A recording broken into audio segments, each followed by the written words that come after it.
are in war. It is the Third World War, silent and devastating like a toxic cloud that wraps together all of humanity.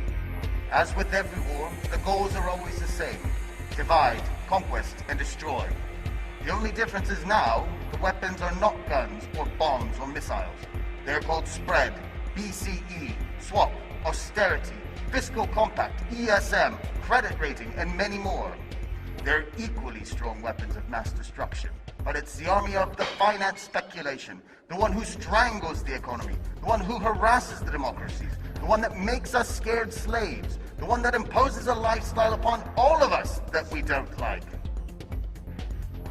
It seems we're watching the dawn of a new era, a period where discoveries in all of the different sectors of science and medicine should have allowed an easier life for us, to have defeated all the diseases and world famine. We would all have had far more free time because the machines would have worked for us, but it hasn't gone that way. The modern world obviously needs some improvement. Cancer and other epidemic diseases are responsible for deaths at an unstoppable rate. The pandemic spreads globally and increases like the incomes for the pharmaceutical industries. Hunger in the world has not been defeated. Violence keeps devastating entire world areas, and a situation of poverty is forcing entire populations to migrate. The United States are just like the old and beloved Europe, where the social differences are getting wider. Rich people are becoming more rich. The middle class is being pushed towards poverty, and the lower class spirals uncontrollably towards misery. America is still under the crisis path of subprime mortgages that definitely undermines the last bit of security in people, and instead has generated a negative domino reaction overseas. On the other side, the European side, the EU states themselves are so strangled by debt balance sheets that a big part of the state income is destined to pay just the interest without any possibility to reduce the debt itself. America and Europe should have been the ones supported by the rest of the world. Instead, they have been crushed by the most powerful financial crisis in history, which has brought social and cultural implications still to be fully understood. Are we so sure that the American and European situation had different origins as the media wants us to believe? Or instead, are they just two faces on the same coin? Maybe it's the final attack for the world supremacy from an entity that doesn't have a flag or state or affinity. The New World Order, the one of finance, which has slowly taken control, taken it away from the politician, which has in turn become a slave to the system. Nobody tries to raise their voice. No single representative of the sovereign population dares to speak up.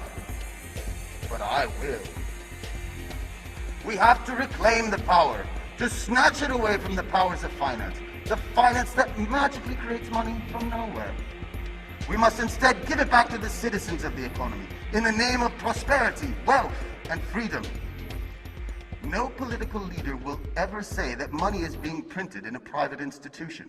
However, the European Central Bank is private, and the American Federal Reserve is private. And yet, the banks flutter on nothing.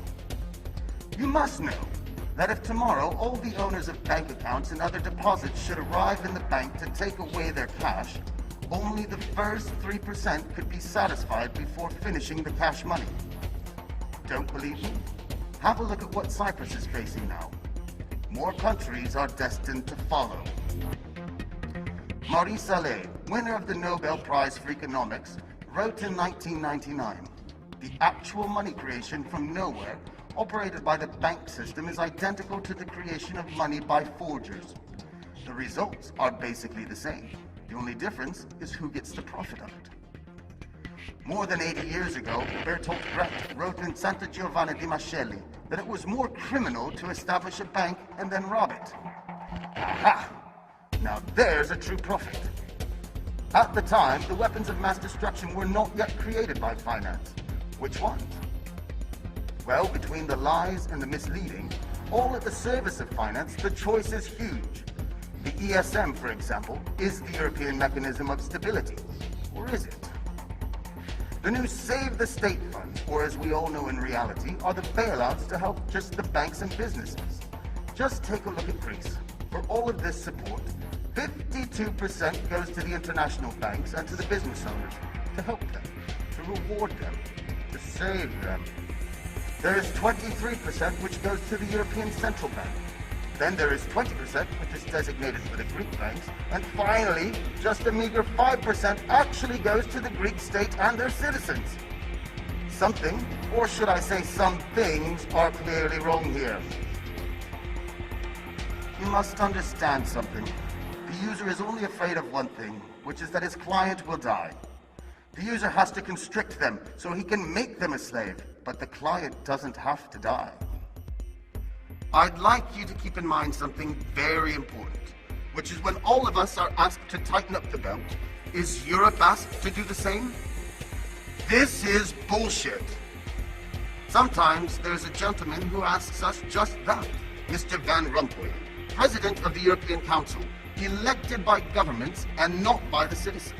This person has been called out publicly by a British deputy in 2010 as being, quote, expert, capable, and dangerous, the silent killer of European democracy and European nations.